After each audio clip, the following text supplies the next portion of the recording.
There's something about you that even you don't fully understand. You feel things deeper than most. You overthink simple conversations. And no matter how much you try to hide it, you always feel different from everyone else. Why?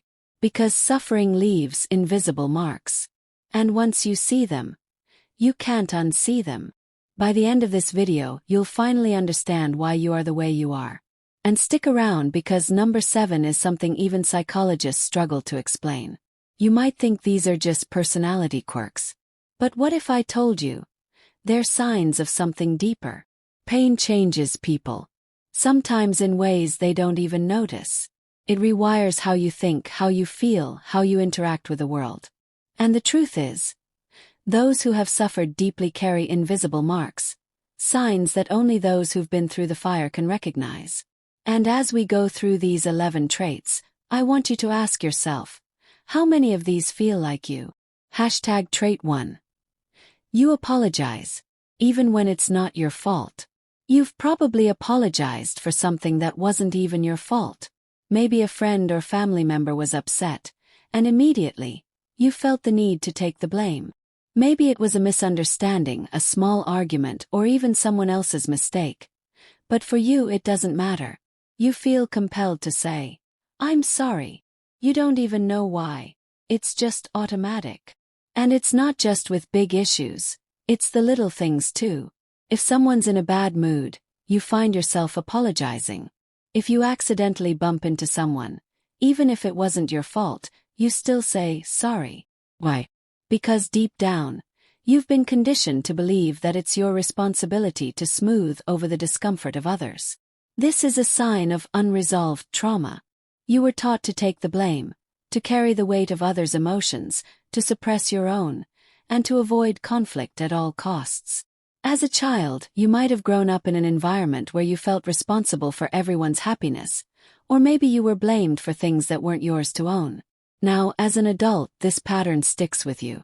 You might not even realize it, but you apologize because you feel guilty, even when you have nothing to feel guilty about. And here's the thing. Even when you know you haven't done anything wrong, that ingrained habit of apologizing still takes over. It's almost like your body's way of asking for peace, even if it comes at the cost of your own emotional needs. This tendency is deeply tied to past experiences where you might have been emotionally manipulated, neglected, or told it was your fault when it wasn't. Over time, it becomes a defense mechanism, a way to avoid rejection or create emotional safety for yourself and those around you. But here's the truth. You don't have to apologize for being yourself. You don't have to carry the weight of others' emotions on your shoulders. The real healing comes when you stop taking responsibility for other people's feelings and start setting healthy boundaries for your own emotional well-being. The road to healing begins with self-compassion, not self-blame. You are not responsible for other people's emotions, no matter what the past has taught you. Trait number 2. You push people away even when you want them close. There's something you might not realize about the way you interact with others. Even when you want closeness, you sometimes push people away. You feel an intense need for connection, but at the same time you hold back. When someone gets too close, emotionally, mentally, or even physically, you instinctively withdraw, almost as if there's a protective wall that goes up without you even thinking about it. It's not that you don't want love. In fact, you crave it more than anything. But the idea of vulnerability feels like standing on the edge of a cliff, uncertain of whether the ground beneath you will hold. Maybe you've had a moment where someone reached out, offering their support, their heart. And yet, you found yourself pulling back, as if the very thought of being too close made you uncomfortable. It's almost like you panic when you feel too seen. You push people away not because you don't care, but because you've been hurt before. You've learned that closeness often comes with pain. And somewhere, deep inside, you've locked away that part of you that feels deserving of real, unconditional love. This reaction isn't just about fear of rejection. It's the result of deep-rooted trauma. Perhaps you were once betrayed, abandoned, or let down by someone who promised to stay. Maybe as a child, you were made to feel unworthy of affection or that love was conditional, based on your performance or ability to meet others' needs. As a result, you've learned to guard your heart, to keep your emotions under lock and key. And so, when someone gets too close, you unconsciously start pushing them away, almost as if to say, "I won't let myself be hurt again." It's painful, isn't it? Wanting someone so badly but being terrified of the intimacy that comes with it. You may have told yourself time and time again that it's better to be alone than risk being hurt. But the truth is, you are worthy of love. You are deserving of closeness. You don't need to push people away to keep yourself safe anymore. Healing begins when you let yourself feel and trust, knowing that love doesn't always have to hurt. The first step in healing is opening your heart, even just a little, and allowing yourself to let others in. You don't have to do it all at once. Small steps, one moment at a time, can begin to dismantle the walls you've built around yourself. It's okay to be afraid, but know that there are people who will love you without conditions. And that's where true healing starts, when you stop running from the very thing you crave. Trait number 3. You often feel like you don't belong no matter where you are. Do you ever feel like you're standing in a room full of people, yet you feel completely isolated, as though you don't truly belong there? Like you're an outsider, even when you're surrounded by others. Maybe it's in a group of friends, at work, or even at family gatherings. You try to connect, to be present, but somehow there's this invisible barrier between you and everyone else. You feel like you're on the outside looking in, even when everyone else seems to fit in so effortlessly.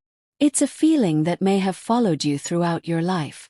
As a child, maybe you were the quiet one, the one who didn't quite understand the unspoken rules of connection, and you were made to feel different or misunderstood. Over time, you've carried that feeling with you, this belief that maybe you're too much or not enough to fit in. As an adult, this feeling of alienation doesn't go away. You might find yourself in a room full of people, laughing, talking, and yet, there's a voice inside you whispering, "You don't belong here." It's not because they don't accept you, but because somewhere deep down, you've never fully accepted yourself.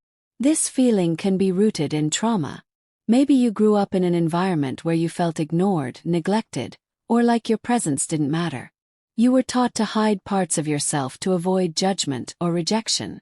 Perhaps it was a toxic relationship where you were made to feel like you were never good enough. Over time, that experience carved out a space inside of you where self-doubt and insecurity took root. The truth is, this feeling of not belonging is more than just a thought. It's a deeply ingrained belief about your worth. You may have internalized this feeling because of past experiences where you didn't get the validation you needed, or where you were pushed away before you could ever prove your value. But here's the hard truth. You do belong. You belong in every space you enter, with every person who's willing to see you for who you truly are. The root of this feeling comes from a place of not feeling seen, of feeling like you're not worthy of love or connection. But that's a lie. True belonging starts when you accept yourself, when you recognize your unique value and stop measuring your worth based on how others see you. You belong to yourself first and foremost. You don't need the approval of others to validate your existence. And when you begin to believe that, you'll see that the connection you seek doesn't have to come from others. It starts within. Healing comes when you begin to release the idea that you're an outsider, and instead, embrace the truth that you are worthy of belonging, just as you are. There are spaces where you can show up, fully yourself, and be loved. The key is to stop hiding from the world, and to allow yourself to be seen, not as perfect, but as whole. The next time you feel that pang of isolation, remember this. It's not about fitting in, it's about belonging to yourself. And once you do that, you'll find that your true tribe will naturally gravitate toward you. You'll stop trying to fit into spaces and start creating your own, spaces where you can finally be who you really are, without fear of rejection. Trait number 4. You overthink every situation, even the smallest ones. Do you ever find yourself stuck in your own thoughts, replaying conversations, actions, or decisions over and over again, as if analyzing them could change the outcome? This is a trait many people with past trauma experience, overthinking everything, even the smallest of moments. You might not even realize how much time you spend in your head, second-guessing yourself or wondering if you could have said or done something differently. Did I offend them? Did I say the wrong thing? Was that look I got something bad, or was it nothing at all? It's exhausting, isn't it? The truth is, overthinking comes from a deep fear of not being good enough. A fear that, somewhere in your past, you were made to feel like your actions or words were always scrutinized or misunderstood. As a child, you may have grown up in an environment where love was conditional. Maybe your parents were hard to please, and no matter how hard you tried, you were left wondering if you'd ever get it right. Or maybe you were constantly told to be careful about what you said, to think before you spoke, and even then it wasn't enough. This constant sense of being judged and misunderstood became internalized over time.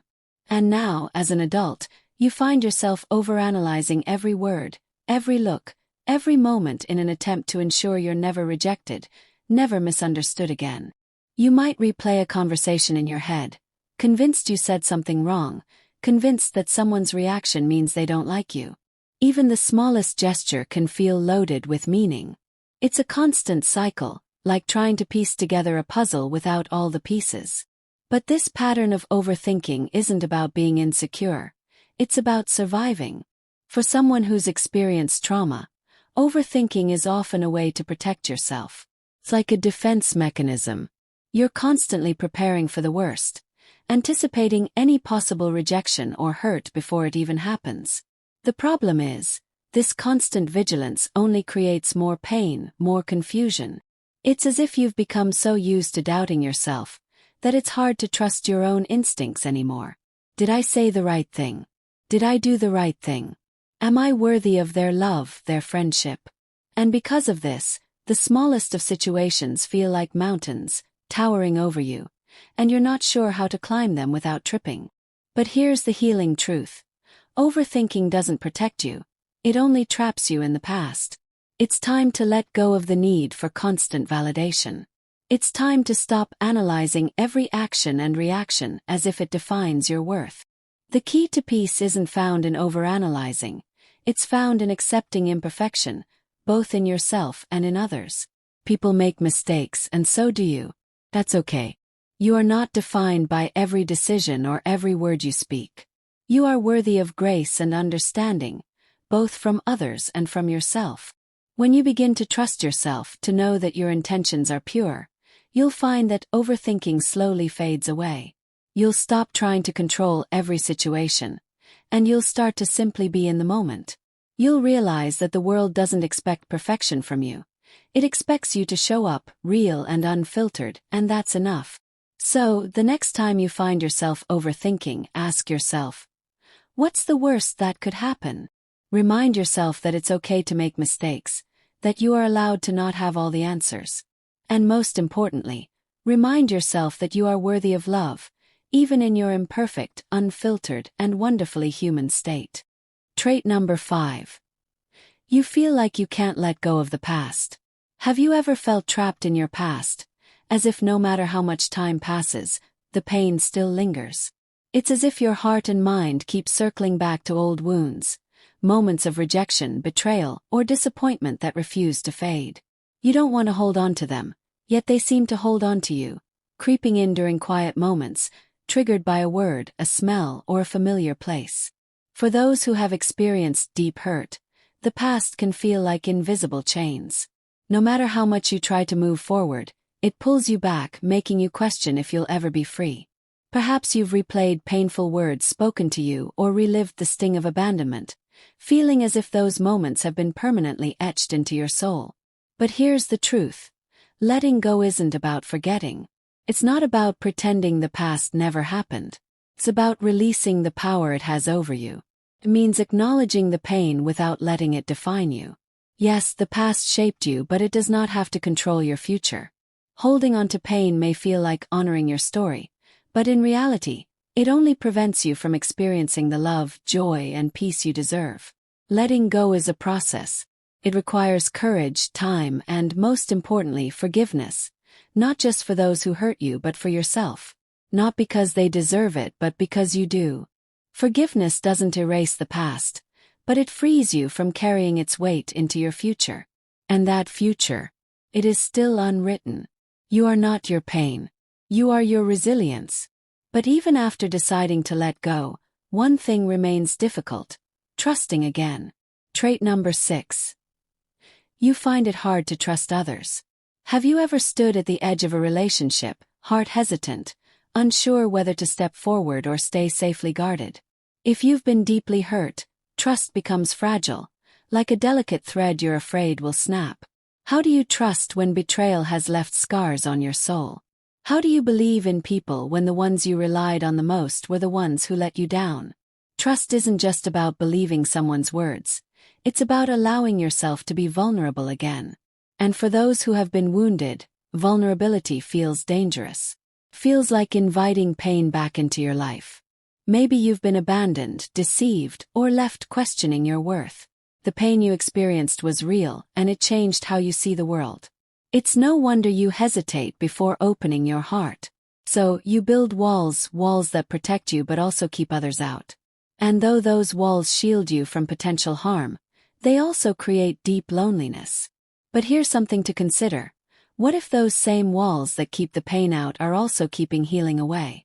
Trust doesn't mean rushing in blindly. It means taking small steps, testing the waters, observing who truly stands by you, and learning to trust your own judgment again. Not everyone will hurt you. Not everyone will leave. Some people will stay, will prove themselves over time. But you have to be willing to let them in. Trusting again doesn't mean you erase the past. It means you choose not to let it dictate your future. Starts with you. With trusting yourself. With believing that, no matter what happens, you are strong enough to overcome it. Healing is a journey, and trust is built brick by brick. But as you slowly lower the walls, you may find something unexpected. The warmth, safety, and connection you've been longing for. So take it one step at a time. Trust yourself first, and in time, you'll find the courage to trust others again. Trait number 7. You often feel like you're going through life on autopilot. Have you ever found yourself standing in the middle of your day, feeling like you're just going through the motions? Like you're moving, talking, and existing, but somewhere deep inside, it feels like you're not really living. Maybe you've felt it in those quiet moments when everything is still, and you're left with a sense of detachment, like you're watching life unfold around you, but not truly participating in it. You're there physically, but your heart is somewhere else, distant, almost unreachable.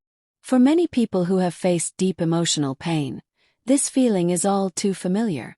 It's a sensation that can sneak up on you, quietly filling the spaces where joy and excitement used to be.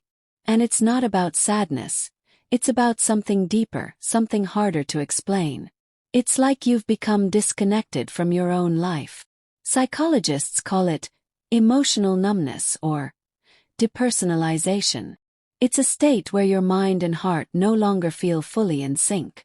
You're living on autopilot, going through your daily routines, work, errands, social gatherings, without really feeling the weight of your emotions. The laughter feels distant, and even moments of happiness seem hollow, like they're happening to someone else, not to you. It's easy to think something is wrong with you when everyone around you seems so engaged with life. But the truth is, this detachment is your mind's way of coping with the overwhelming weight of past hurt. It's not about being disconnected from reality, but more about being disconnected from your feelings. Because sometimes when life gets too heavy, your heart just doesn't know how to keep up. When we've been through trauma or deep emotional pain, the heart can feel like it's too tender to handle the intensity of every moment. So, it retreats, shutting off some of those feelings to protect you. In a way, it's like putting life on pause, as though you're waiting for the storm inside you to subside before you can fully experience joy again. But here's the thing. When you feel like you're on autopilot, it's not about being broken, it's about being in the process of healing. The numbness, the detachment, it's all part of the journey, a way for your heart to slowly catch up with what you've been through. You're not lost. You're just temporarily disconnected, waiting for the right moment to re-engage with life at your own pace. And that moment will come. You don't have to rush it. Healing doesn't have a set timeline. Sometimes, it's in the quiet spaces where we allow ourselves to feel again that we begin to rediscover the beauty of life, whether it's in a simple, quiet moment, or in the joy of a small victory. You'll find that the more you allow yourself to reconnect, the more the world around you will start to feel real again. This isn't about forcing yourself to feel or pretending everything is fine. It's about giving yourself permission to heal at your own pace without judgment. Trust that the numbness will give way to the beauty of life, just like dawn slowly breaks through the darkness. And when you're ready, you'll step back into your life, not on autopilot but fully present, fully alive. Trait number 8. You struggle to enjoy success or good things in life. Have you ever worked so hard for something, put in all your effort, only to find that when you finally achieve it, it doesn't feel as fulfilling as you thought it would? Maybe you landed the job of your dreams, found the perfect relationship, or reached a goal you've been striving for. But instead of feeling overjoyed, you're left with a nagging sense of emptiness. You wonder, is this really all there is? Wasn't this supposed to make me happy? This experience, though common, is something that psychologists often struggle to fully explain. Why do some people feel a sense of emptiness even after achieving their dreams? Why do good things not always feel as good as they should? What's happening here is complex and deeply tied to your past experiences, especially trauma. When we endure emotional pain, hardship, or loss, our brain starts to rewire itself as a way to protect us. Over time, this protection can turn into a subconscious barrier that prevents us from truly enjoying the good moments in life. It's as though the mind begins to feel that joy is a fleeting, temporary feeling, something that can't be fully trusted. When you've been let down by life before, the idea of experiencing real, unguarded happiness feels almost foreign. Your mind is in survival mode, conditioned to expect the worst even when things are going right. This emotional block is like a hidden wall. On the surface you can be smiling, achieving, celebrating, but deep inside the feeling is muted. You can't fully embrace what you've earned or what life has offered you. It's like trying to touch something with your hands tied behind your back. You want to grab onto the happiness, but something inside keeps holding you back. Psychologists have long noted this phenomenon, but the root cause is still debated. Some believe it's a symptom of self-worth issues, a belief deep down that you don't deserve the good things that come your way. Others point to survival instincts, the idea that your brain learned to be on high alert, constantly expecting loss, which makes it hard to truly enjoy success when it finally arrives. If you find yourself stuck in this cycle, remember, you are not broken. This feeling doesn't mean you aren't capable of happiness or success. It simply means your mind has adapted to a world that has caused you pain. And the good news is, just like any other emotional wound, this one can heal too. Healing begins with awareness. It starts by acknowledging that you are worthy of joy, that you have every right to experience life's beautiful moments without fear or hesitation. Slowly, step by step, you can learn to open up to happiness again, just as you learn to trust yourself after betrayal. In time, you will not only reach for the good things in life, you will embrace them fully without holding back and let them fill your heart. Trait number 9. You sense other people's pain like it's your own. Have you ever noticed how, when someone around you is struggling, you feel it in the pit of your stomach like it's happening to you? You catch the slightest change in their posture, the subtle shift in their eyes, and suddenly, you're consumed with the need to protect them, just like you once wished someone had protected you. For those who've endured hardship, it's as though the world has carved a special sensitivity into your soul. You've been through pain, and because of that, you now carry an almost unexplainable awareness of others' suffering. You don't need to hear the words. You don't need to see the obvious signs. Your heart recognizes the struggle before anyone else does. It's like your radar is constantly on, always scanning, always aware of the unspoken battles happening around you. You see the subtle tightness in someone's shoulders, the weariness in their eyes, and suddenly you can't ignore it. You feel it in your chest, almost as if you're carrying their pain with them. Why is that? Because, deep down, you understand what it's like to feel that invisible weight. You've been there, facing the silent struggles, the unsaid words, the moments when no one else seems to notice. And now, when you see someone else in pain, it's like your heart is compelled to protect them, to shield them from the hurt that you once knew all too well. You can't help but step in. You want to fix things, to shield them from the storm you see brewing in their heart. It's almost instinctual, this overprotectiveness, this drive to save them from the same darkness you faced.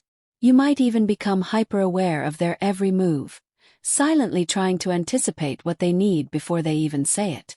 But here's the thing. While your heart is pure, while your intentions are driven by love and empathy, this overprotectiveness can become a burden.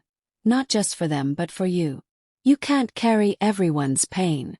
You can't shield everyone from the hurt you've experienced yourself. And yet, you still feel the weight of it, trying to bear what's not yours to carry. You might even feel that if you don't intervene, if you don't protect them, something bad will happen, because, in your eyes, you know what it's like to fall and not have anyone there. The fear of seeing someone go through that same isolation and hurt drives you to step in, even when they haven't asked for your help. But what if you could learn to step back just a little? To let others carry their own burdens, to trust them with their own pain, while still offering compassion from a place of understanding, not from a place of fear. You can still be there for them, but without losing yourself in their pain. You can still care, but you don't have to become consumed by their struggle. True protection doesn't mean absorbing others' pain. It means offering support, offering understanding, but also knowing that you don't have to carry the weight of their journey. You've carried yours, and now it's time to trust that they, too, will find their way through the storm. And in doing so, you'll allow both yourself and them to heal. Trait number 10. A relentless need for stability and security. Have you ever found yourself constantly seeking control, feeling like the world around you is too unpredictable, too uncertain to be trusted? Do you feel a deep, unshakable need for stability, as though everything in your life must be anchored before you can breathe easy? For someone who has faced overwhelming hardship, safety is no longer just a luxury. It becomes a lifeline. You may even go to great lengths to secure your environment, trying to ensure that no unexpected change or danger can breach your walls. Perhaps you've built your routine so tightly that any disruption feels like a personal threat. Or maybe you've surrounded yourself with things or people that give you a sense of control, as if that's the only way to hold the chaos at bay. This need for stability isn't just about being comfortable, it's about surviving. You've been through enough uncertainty, enough fear, and you learned the hard way that unpredictability can hurt. So, you protect yourself even if that means sacrificing spontaneity or embracing things that feel too rigid, too safe. The truth is, when you've been shaken by trauma, you can't just return to the carefree mindset you once had. Life becomes a balancing act, one where the stakes feel higher, and the fear of losing control feels all-consuming. You might find yourself avoiding risks, constantly planning ahead, or seeking reassurance from those around you. You might even become hypervigilant, watching every move, every decision, because to you, stability isn't just a want, it's a necessity. But what if stability didn't have to come from controlling every aspect of your life? What if peace could be found in knowing that, even amidst the chaos, you are equipped to handle whatever comes your way? True security isn't about building walls around yourself or becoming so rigid that life feels like a prison. It's about finding peace in the present moment, trusting that you can weather the storms of life without having to control every wave. It's about remembering that the most stable thing in your life is not the external world, but your inner strength, your resilience, and the knowledge that you can stand firm, even when the ground feels unsteady. With time, you can learn to let go of the fear that has held you captive. You can begin to see change not as a threat, but as an opportunity for growth, an invitation to build a deeper, more enduring kind of stability, one that comes from within. Stability doesn't mean perfection. It means finding a center of peace within yourself, no matter what the world throws your way. And in that peace, you'll discover that you are stronger than you ever knew. Trait #11. Hyperindependence. The reluctance to rely on others. Have you ever felt like relying on anyone else is a risk you just can't afford? Like you'd rather carry the weight of the world on your own shoulders than let anyone else help, even when you're drowning in the pressure?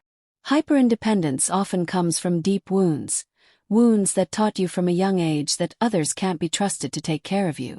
You may have learned that relying on others means exposing yourself to disappointment, hurt, or betrayal. So, instead of waiting for someone to help, you've learned to do everything yourself.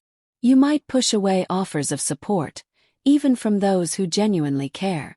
It's not that you don't want help, it's that the very idea of it feels threatening. Letting someone in feels like losing control, like giving away a piece of your own strength. Perhaps you've taken on more than you can handle, taking pride in being the one who never asks for help. You've become so used to self-reliance that it's difficult to imagine being vulnerable enough to lean on someone else. The fear of disappointing others, or worse, being let down yourself, keeps you distant from those who could offer a hand. But what happens when hyper-independence begins to feel like a burden? When you realize that you've built walls so high that you can't connect with anyone on a meaningful level. At some point, the weight of doing it all alone becomes too much to bear. You're exhausted, but you don't know how to stop. You've spent so much time protecting yourself that you've lost sight of the very thing that could heal you. Connection. True strength isn't in carrying everything on your own. In fact, real strength lies in knowing when to let go of the need to be completely self-sufficient. It's okay to let others in, to trust that they want to be there for you, not to take from you, but to give, to share the load, to walk alongside you. Learning to ask for help, to rely on others, is not a weakness. It's a step toward healing. It's a recognition that you are worthy of care, that your needs are valid, and that letting others offer their support doesn't diminish your strength, but enhances it. Hyper-independence may have kept you safe in the past, but in the present, it's okay to let someone else carry part of the load. You don't have to do everything alone anymore.